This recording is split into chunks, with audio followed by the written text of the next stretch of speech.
Hello and welcome back to Starting Out with Quantum Computing.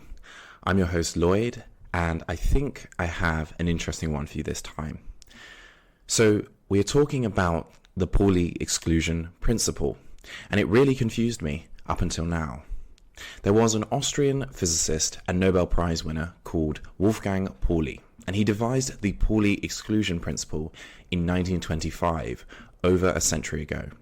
It's a quantum mechanical rule which explains numerous phenomena that occur in our universe. But before I dive into that, allow me to set the scene for you. It was a rather normal day at work for me. I was sitting, reading a paper about nuclear physics. All was well, and I was happy. And this paper went on to talk about how nuclei form.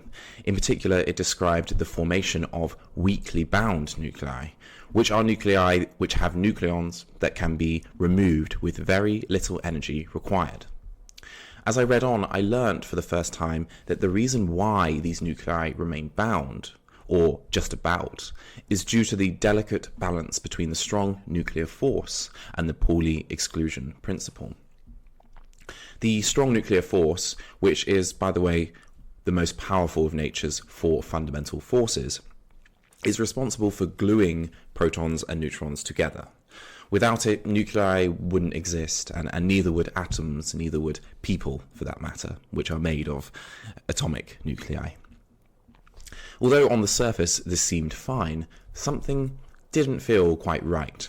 The strong nuclear force is, of course, an attractive force, yet the Pauli exclusion principle is most certainly not a force of any kind. So then how is this principle able to physically counteract the attractive nature of the strong force, leading to weakly bound nuclei?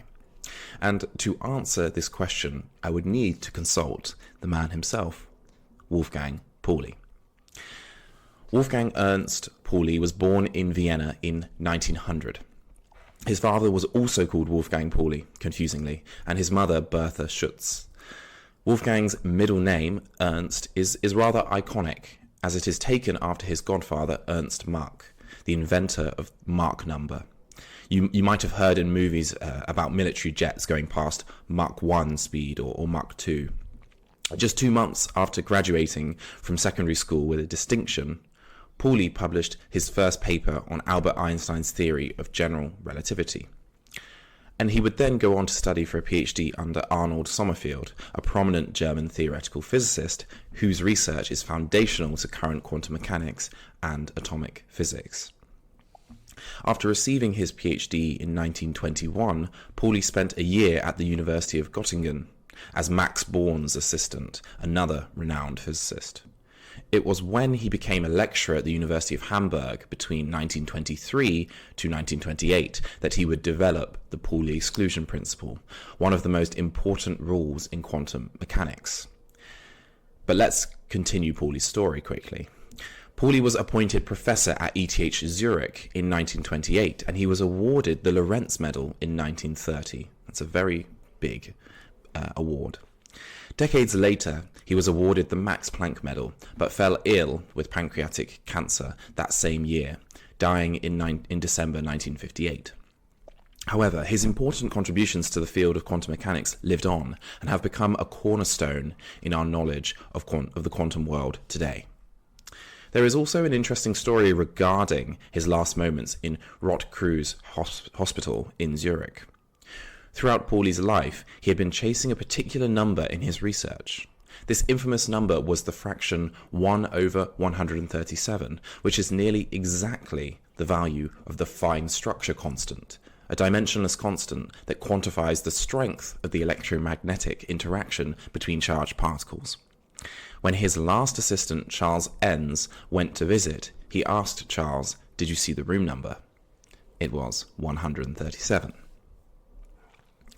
So, the Pauli exclusion principle, put simply, is no two fermions can exist in the same quantum state. That's genuinely it. This is what Pauli proved. It's simple, but it has incredible consequences.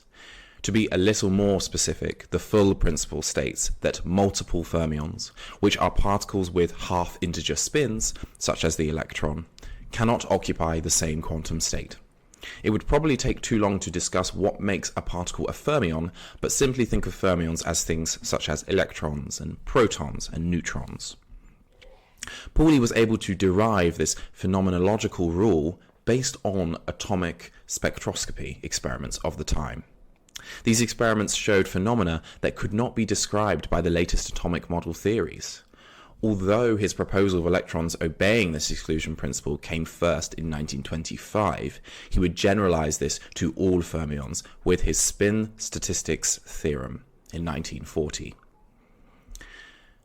So when does this principle physically come into play? Where do we see it cropping up? Well, in many scenarios, actually. The Pauli exclusion principle helps explain the electron shell structure of atoms, as well as the way atoms share electrons when they bond. This can inform us of the size and structure of the elements of the periodic table.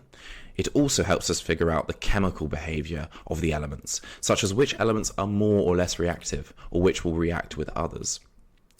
Secondly, the principle helps us to understand the properties of conducting metals, for example, the very copper wires which power our homes. You can use the principle to understand why metals are conductive, insulating, or semiconducting. And thirdly, the principle also has consequences for astrophysics. For example, it can impact white dwarf stars, which are essentially dead stars. When stars die, gravity tries to collapse all of the matter into the center, but due to the fact that electrons can't occupy the same state, the exclusion principle counteracts this and prevents further collapse. And so this was how my confusion was finally removed. There are only 4 fundamental forces. So far, at least in quantum theory, there are only 4 fundamental forces in the universe, and the Pauli exclusion principle isn't one of them. These forces are gravity, electromagnetism, the strong nuclear force, and the weak nuclear force. They are considered fundamental at every single. They are considered fundamental as every single interaction that occurs in the universe can be accounted for by one of these 4 interactions. These 4 forces, they cannot be simplified or broken down into anything more basic. Another condition for a force to be a force is that they must be mediated by exchange particles. In other words, there must be some sort of carrier particle that carries the force and enacts the force upon matter. The only exchange particle to have not been detected yet is the one for gravity, which has been called the graviton. What this means, therefore, is that the Pauli exclusion principle is more aptly named a pressure. This is why we often refer to the effect of the principle as degeneracy pressure. There is no exchange particle for the Pauli exclusion principle, and it is most accurate to consider it as a fundamental constraint. Nevertheless, the principle causes particles to repel from each other, producing a repulsive force at a large scale. To conclude, the Pauli exclusion principle is a pressure that produces a force. I rest my case. Thank you very much for listening to Starting Out with Quantum Computing, and I very much look forward to seeing you in the next episode. Thank you very much. Bye-bye.